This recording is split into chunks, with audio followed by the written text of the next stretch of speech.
Noong Panginoong Jesucristo ay nakaupo sa bundok ng Olibo, ito'y kanyang binanggit. Ito'y mismong binanggit ng Panginoong Jesucristo, nagmula sa kanyang mga labi, binanggit ng Panginoong Jesucristo itong mga katagong ito. Sabi niya, huwag kayong mabagabag sa mga pangyayaring ito sapagkat ito'y dapat mangyari.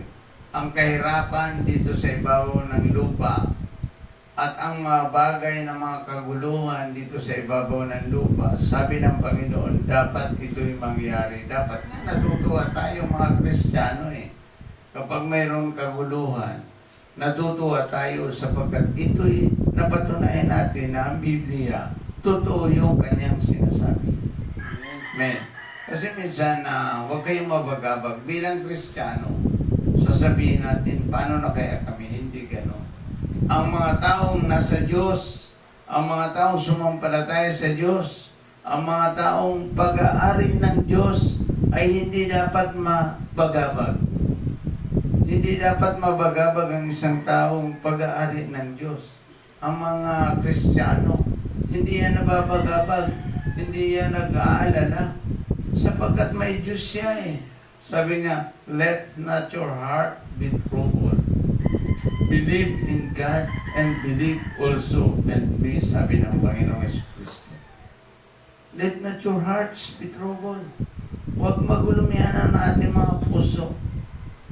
Believe in God and believe also in me, sabi ng Panginoon. Sumampalataya kayo sa Diyos at sumampalataya kayo sa akin, sabi ng Panginoon.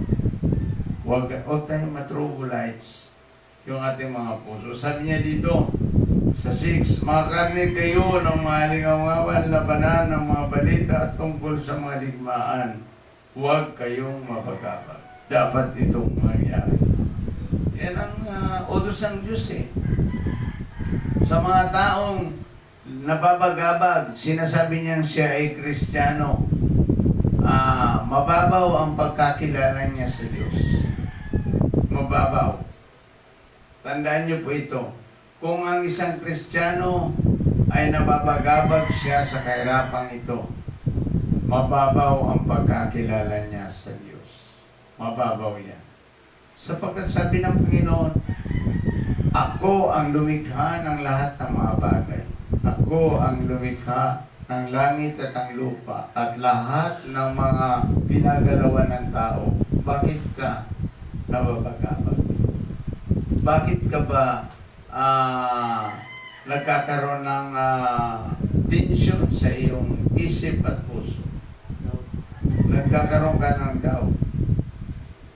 Nagkakaroon ka ng worry. Dapat hindi. Kasi anak ka ng Diyos. Ang mga anak ng Diyos, special ito sa paningin ng Panginoon. Special ito. Huwag kayong tayong magdadoubt o mga kahirapan na yan ay darating. Kung dumating man yan, ang Diyos ang magsasanggalang sa atin. Diyos ang magsasanggalang sa atin. Kaya purihin natin ang Panginoon ngayong umaga. Gusto kong malaman ninyo na ang mga Kristiyano ay hindi dapat nag-aalala kung ano man ang mga balita tungkol sa mga labanan, tungkol sa mga kahirapan. Hindi dapat nag-aalala ang isang Kristiyano. Ang isang Kristiyano ay umaasa ito sa Diyos. Umaasa sa Panginoon na ang Panginoon ay hindi niya tayo iiwan ni pababayaan. Sabi doon, ang Panginoon ay nakatingin sa mga banal.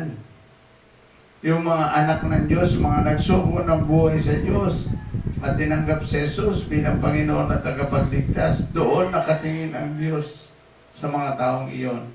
Kaya tayo mga Kristiyano ay huwag tayong mapagabag o matakot. Ang Diyos ang ating kanlungan at ang ating lakas. Hindi niya tayo pabayaan. Pray natin ang Panginoon ngayong